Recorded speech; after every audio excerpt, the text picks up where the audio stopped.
Hello, நான் தான்ப்பா மழை பேசுறேன். மழை பெய்யத்தானே செய்யணும். என்ன பேசுதுன்னு பார்க்காதீங்க. என்ன பேச வச்சதே நீங்க தான். கொஞ்ச நாளைக்கு பூமி பக்கம் எட்டி பார்க்காம இருந்தா கழுதைக்கு கல்யாணம் பண்ணி வைக்கிறீங்க, கோயில்ல யாகம் பண்றீங்க, கூட்டு பிரார்த்தனை பண்றீங்க. சரி, கழுதை கொஞ்சம் பூமி பக்கம் எட்டி பார்த்துடலாம்னு பார்த்தா சபிச்சு கொட்டுறீங்க. பருவமழை காலங்கள்ல கட்டாயம் நான் எட்டி பார்த்துடுவேன். அது இல்லாம நான் பூமிக்கு வர்றதுக்கு பல காரணங்கள் இருக்கு. வெப்பச்சலனம், காற்றழுத்த தாழ்வு மண்டலம், வளி மேலடுக்கு சுழற்சி, புயல்னு பல காரணங்களை சொல்லிட்டே போகலாம். இந்த காரணங்கள் எல்லாம் இன்னைக்கு நேற்று வந்ததில்ல, காலங்காலமா இருக்கிறது தான். ஆனா முன்னாடி எல்லாம் நான் பூமியில விழுந்த உடனே எங்கேயும் தேங்காம கடலுக்கு ஓடிடுவேன்.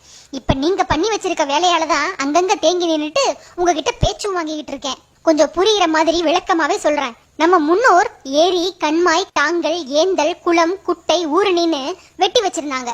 ஒவ்வொரு நீர்நிலையும் நிரம்பி அடுத்த நீர்நிலைக்கு நீர் போற மாதிரி வாய்க்கால், கால்வாயின்னு வெட்டி வச்சிருந்தாங்க. இதெல்லாம் ஒன்னா சேர்ந்து ஆறா மாறி கடல்ல கலக்கிறதுக்கு முறையா வழி செஞ்சு வச்சிருந்தாங்க. நான் பூமியில விழுந்து தண்ணீரா ஓடுற பாதையும் நீங்க அடைச்சிட்டீங்க. நீர்நிலைகளையும் மண்ணால மேவி மேடாக்கி குடியிருப்புகளை கட்டி வச்சிட்டீங்க.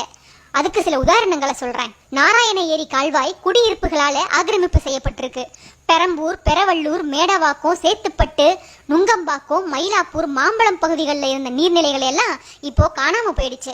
1923ஆம் வருஷம் தான் நீர்நிலைகளை ஆக்கிரமிச்சு வீடு கட்ட ஆரம்பிச்சிங்க. அப்போதான் மாம்பழம் வீட்டுமனை திட்டத்துல 1600 ஏக்கர்ல தியாகராய நகர் உருவாச்சு. 1941ஆம் வருஷம் ஏரிய மேற்கி 54 ஏக்கர்ல லயோலா காலேஜை கட்டினீங்க. 1974ல வள்ளுவர் கோட்டம் கட்டினீங்க. அடையாறு, கூவம், கொசஸ்தலை ஆறு, பக்கிங்ஹாம் கால்வாய்கள் தான் சென்னையோட முக்கிய வடிகால்கள்.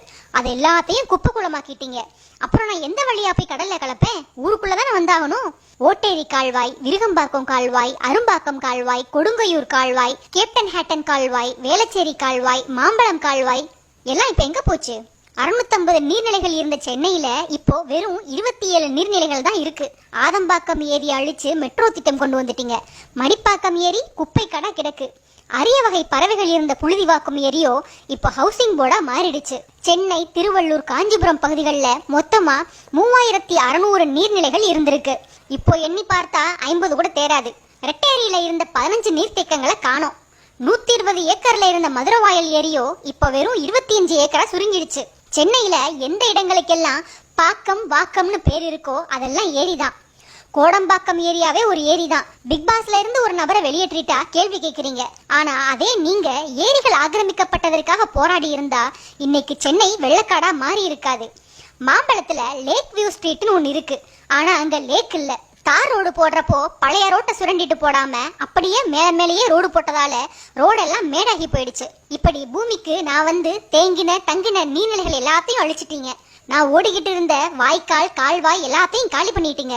அப்புறம் நான் எங்க போவேன்? உங்க வீடுகளுக்குள்ளதான் புகுவேன், ரோட்ல தான் தேங்கி நிற்பேன். அதனால என்னை சபிக்கிறதையும் திட்டுறதையும் விட்டுட்டு ஆக வேண்டிய காரியங்களை ஒழுங்கா செஞ்சு நான் கடலுக்கு போறதுக்கு பாதையை ஏற்பாடு பண்ணி கொடுத்தா அடுத்த வருஷமாவது நீங்க நிம்மதியா இருக்கலாம்.